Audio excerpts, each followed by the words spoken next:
Oh, it's the black man's fault that he's in the position. Well, what about black on black crime? I mean, it goes on and on and on. You know, I mean, I could sit here all day and give you examples.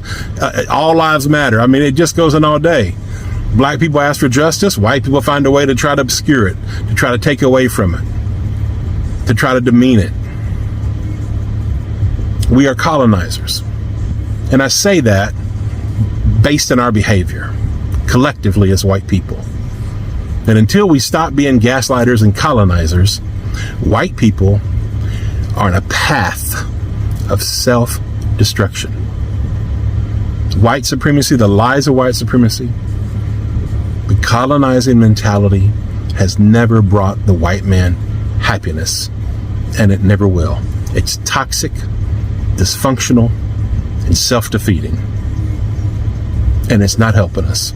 And lezi zizenza bo clever lezi. So imagine this, the World Bank has urged South Africa to consider easing BEE and labor policies to make it less demanding for foreign companies to invest in the country. Now you'd ask, why would I go back to an establishment like that? Guys, not all white people are racist. And what we've been saying, first of all, to Trump is no thank you. I think Trump ran a campaign in the USA that stated America first, and we are giving a similar campaign back to him, which says, no, South Africa first. South Africa first. And then to white people, we say, I think we need to stop playing the victim card. Yo, what's happening, guys? Your boy Uncle B with another episode of Uncle B's podcast. Yo, my friends, it looks like we got new fans. Welcome to the channel, white people. Lord have mercy. So some of you have been asking, why did I escalate the situation the way I did?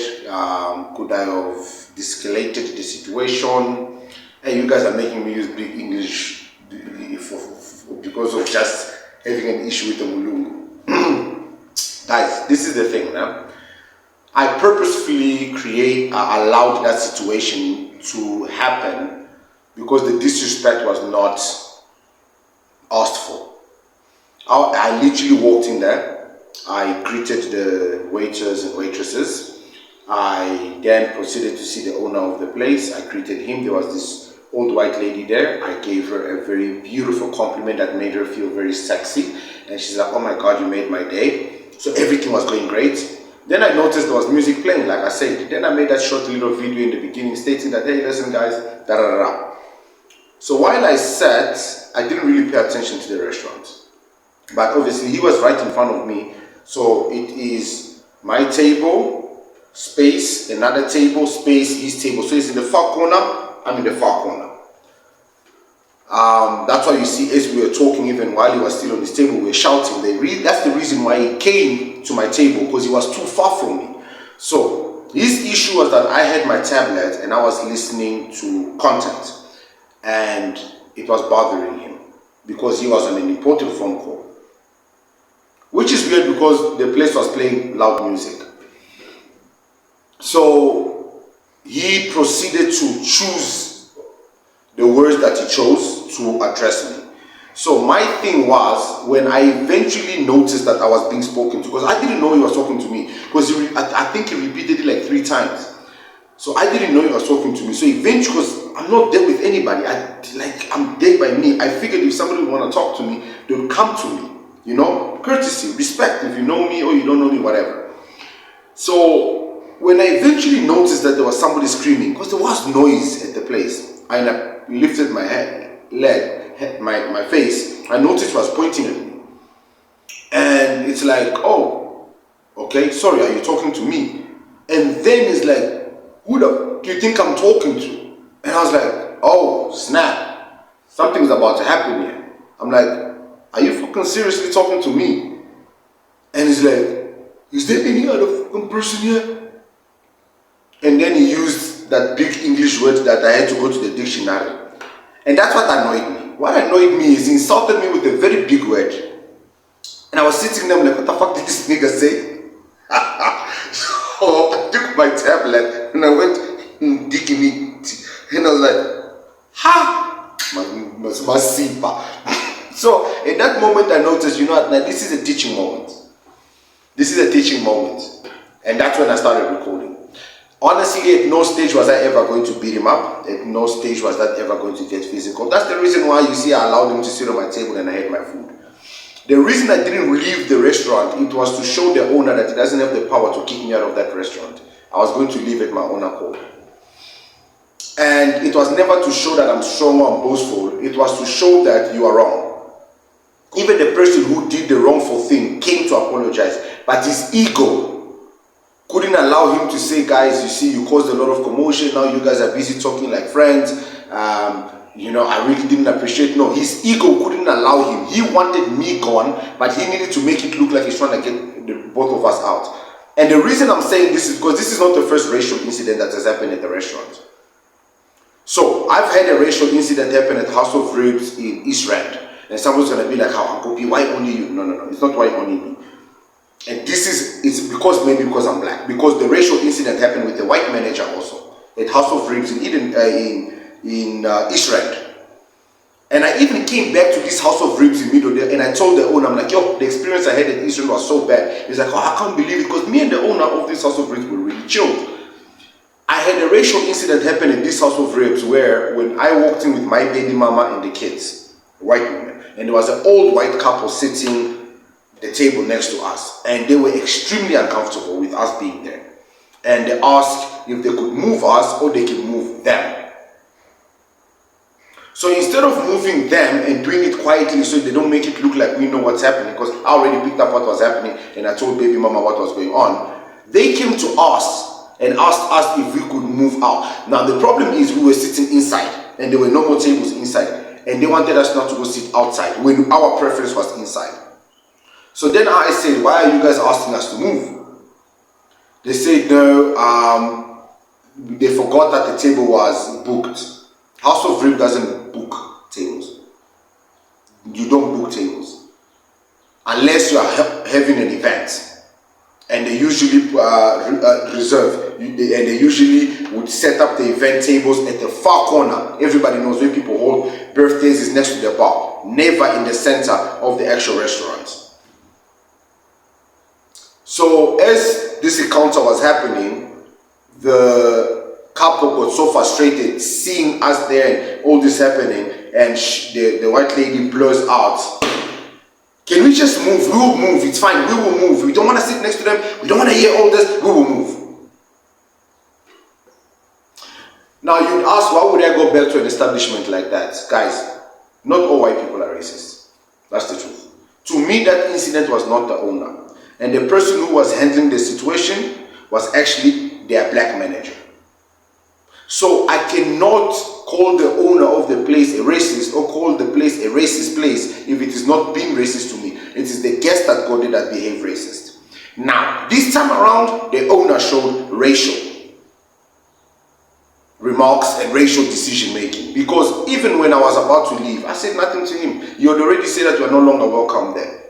When the white guy was about to leave, they shook hands, they spoke nicely. I'll see you later, don't worry, we'll handle this, blah, blah, blah, kumbaya, mwah, mwah. When I was about to leave, he's trying to make it clear to me that I'm not allowed to ever come back there. And I told him, listen, I can sit down right now and order something else, and you will serve me. Because one, all your workers are foreigners, and I know they don't even have asylums, some of them, because one of them had asked me if I could help them. And I say, I'm the wrong person to ask, because technically I should be reporting this restaurant. Oh, what do you mean reporting it? I'm like, yeah, he's got no South African, he's got one South African manager and 2 South African employees, and the rest are foreigners, underpaid. And which I reminded him. I'm like, bro, have you looked at your restaurant? Are you sure everything is clean in here? You really want to piss me off? It's just that I don't know the right numbers to call, and technically I really don't give a shit for them. They wanted to be famous, they're famous now. House of Ribs, Middledale Mall is not famous. There you go. Guys, look, I don't want any problem with anyone. You can call me a racist, you can call me a whatever it is that they're calling me. I really don't give a shit. I know there are good white people in this country. I know that what AfriForum is doing, a lot of people don't agree with it. And the evidence is right here. Do you have a view on what AfriForum and Solidarity have been doing? Well, as I said, AfriForum and Solidarity are organizations in their own right, and they must account for themselves. I can only account for the Democratic Alliance. And what I can say is that my view is that some of the misinformation that's found its way to the United States, which is now clearly influencing policy there, is not based in fact or in reality of what's happening on the ground. So you, in effect then, to answer my question, you endorse this mission by AfriForum and Solidarity?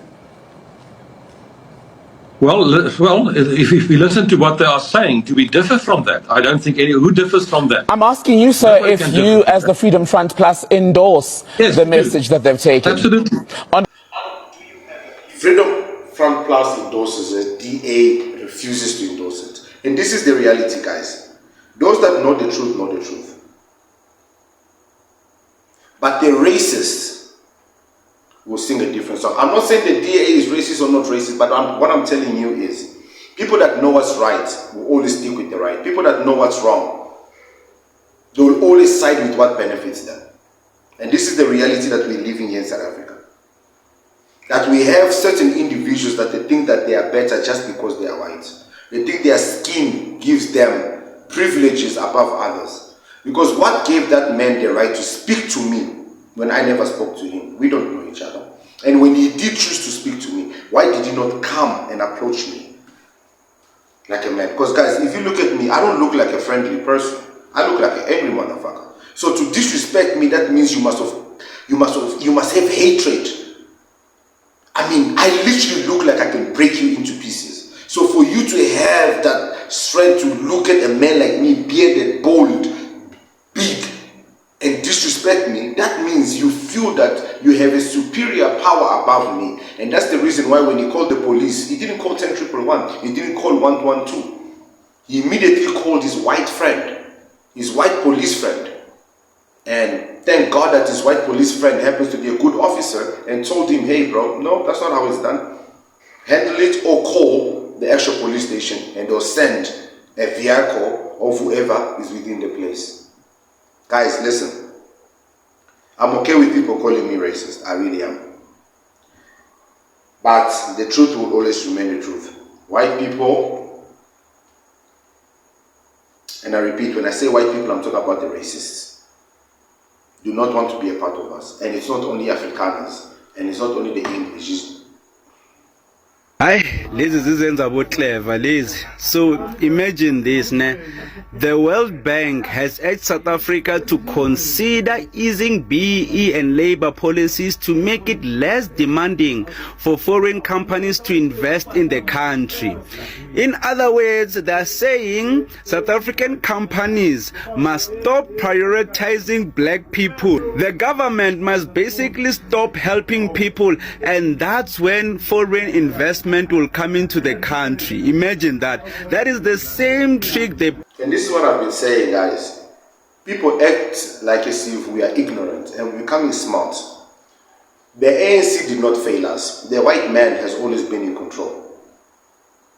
Now we are understanding.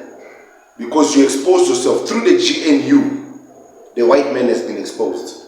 Because when the laws that benefit the masses are put in place, what do? They go into panic mode. Load shedding comes back.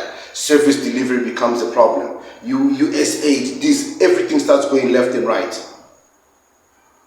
Because they know that everything good we praise the white man and everything bad we say it's our own. But this time around we are realizing that, wait guys, we were never in control to begin with. For these 31 years, the ANC was never in control to begin with. Now the GNU has exposed the white man. They are panicking, guys, and the panic is real. You know how real it is? They are creating... No, now, watch this. Newly launched campaign, not USA, but USA, has emerged from the Afrikaans NGO Bitter Einders. So is it Beter Einders? Bitter. Is it Bitter Einders? As Beter Einders. Sparking considerate discussion. This initiative distinguishes itself by explicitly rejecting the notion of seeking asylum abroad, particularly in the United States and firmly stating that its members do not consider themselves victims of racial discrimination. We are now joined this morning by the co-founder, Johan Erasmus, to discuss the motivations behind this particular campaign. A very good morning to you. Thank you so much for making time for us. Pieter Einders, tell us more about it and what has brought about this idea. Sure. So Pieter Einders as an NGO was formed a number of years ago, and we are aimed at, well, we focus on reconciliation, we focus on social development work, and to a certain extent we're a door for Afrikaners to come into the new South Africa. At least that's how we see ourselves. For Afrikaners to come into the new South Africa. That's beautifully spoken. But let's keep listening. And then this campaign was, I think, sparked out of what we've seen in the last couple of weeks, and what we've been saying, first of all, to Trump is no thank you. I think Trump ran a campaign in the USA that stated America first, and we are giving a similar campaign back to him, which says no, South Africa first. South Africa first. And then to white people we say, I think we need to stop playing the victim card. And to black people we're saying, you guys are not going to get rid of us that easily. We are committed to this country and we want to be here. I love how he says we're not going to get rid of us that easily. And the only reason why let me finish this. And we want to be here. And we want to be here. The only reason why I'm laughing is because, guys, there are really good people, good white people out there. But the problem is they are too silent. Because too many people are living in the fear of doing what I did. Too many people are living in fear of doing what I did. Because like somebody just commented, I don't know if I find a comment, I'll put it here, that I'll never ever get a job in this country. No white men will ever hire me.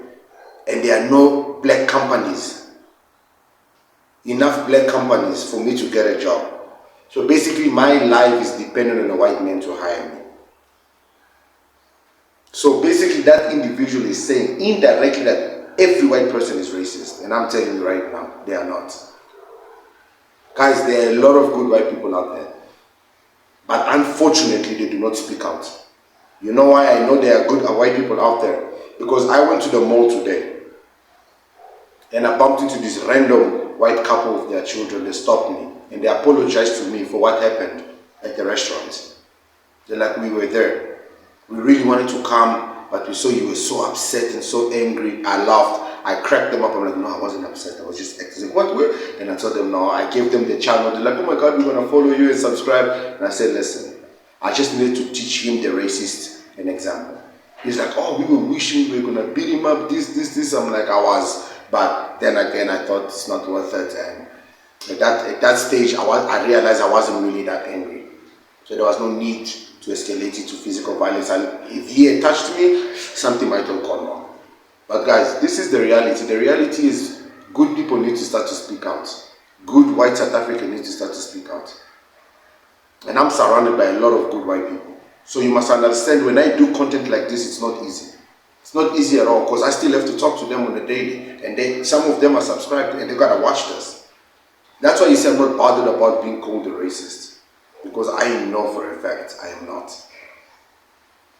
Because once upon a time, the love of my life who gave me the most beautiful children in the world. God, my kids are gorgeous. He's a white woman. I'm your boy Uncle P. Your cousin next door. Enjoy. Now there's all this white rage because when the abuser loses control, he gets angry. And then Trump was born because we had a black president. And he was perfect because he was racist. And that's what white America wanted, because they're angry, because they felt like they were losing control. Its colonizers have to have control. And we had a black president. And everybody just shit all over themselves. White people just freak the fuck out. Oh my God, we're losing control. We have a black president. He's going to oppress us and enslave us. God knows we're going to be whipped and lynched. This is literally, I think, some of the thoughts, the subconscious. I'm exaggerating, but in a way it's true. The greatest fear of the colonizer is all that evil, vile shit that we did will be done up unto them, us. And that's why there's so much white rage. The numbers are changing. Pretty soon, white people will not be the majority. The abuser loses control. So what do? We continue gaslighting. We continue with white rage. White domestic terrorism on the rise. The greatest threat in America. White people are enraged because they can no longer control their victims, black and brown people, the way that they want to. They're losing some of their power, some of their positions, some of their privilege. They feel threatened. So here we are in a state of crazy, utter chaos. That's why I say the lies of white supremacy is our destruction.